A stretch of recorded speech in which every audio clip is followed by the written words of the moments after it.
Pinterestda shu rasmni ko'rib, mana yasab ko'rmoqchi bo'ldim. Pistani po'choqlarini yig'ib paketga solgandim. Shunaqa yasab ko'raman deb, buning uchun bizga pistolet kley kerak bo'ladi. Va yasashni boshlaymiz. Birinchi olib, chekkasiga pistolet kleydan tekizib yasaymiz. Birinchi uchtasi yopiqroq bo'lishi kerak, ya'ni zichroq qilib uchtani birlashtirib olamiz. Boshlanishiga. Kecha ushlab turamiz.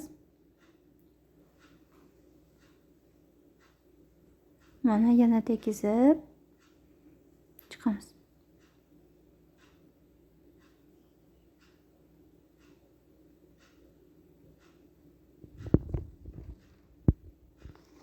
Xuddi shunaqa qilib chekkasiga fon uchun juda ham chiroyli narsa ekan. Shuning uchun yasab ko'rmoqchi bo'ldim.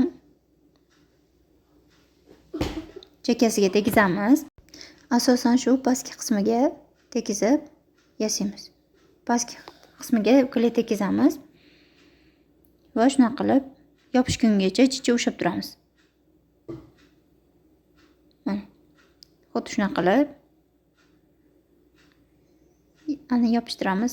Ichiga ushlab turishimiz kerak bo'lar ekan yopishguncha. Birinchi uchtani, o'rtadagi uchtani chiroyli qilib yopishtirib olsak, u yog'i bir-biriga birin-ketin yopishtirilaverar ekan. Juda ham oson ekan. Yopishtirdik.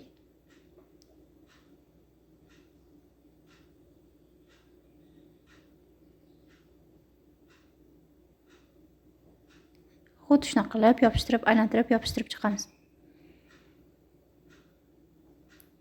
O'rta qismiga kichikroq, ya'ni pista ham har xil bo'ladi-yu, po'chog'i ham har xil bo'ladi. Birinchi o'rtasiga kichkinarog'ini olib, oxirgi chekkalariga kattarog'ini yopishtirsa chiroyli chiqargan.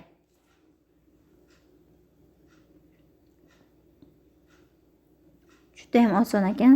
Sizlar ham yasab ko'ringlar.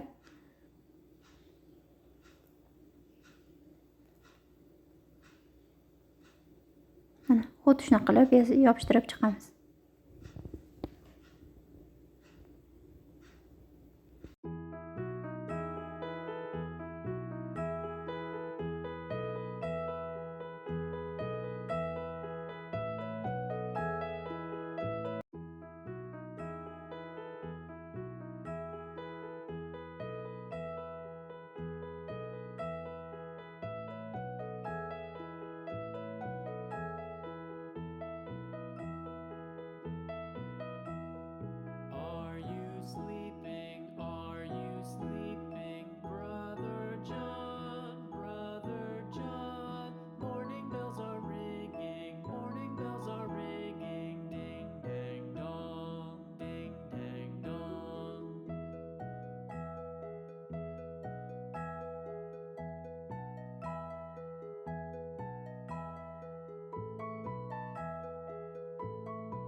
Mana, xuddi shunaqa qilib yopishtiramiz.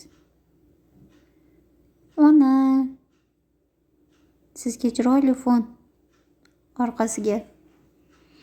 O'zi mana ularni olib kelib qo'yganman. Archani nimalari. Bu ham juda ham chiroyli chiqargan mana.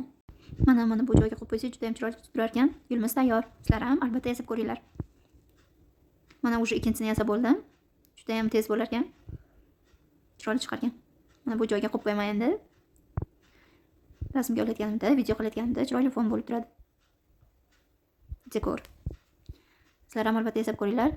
Keyingi darslarimizda nima o'rganishni xohlaysizlar, albatta izohlarda, kommentariyada yozib qoldiringlar.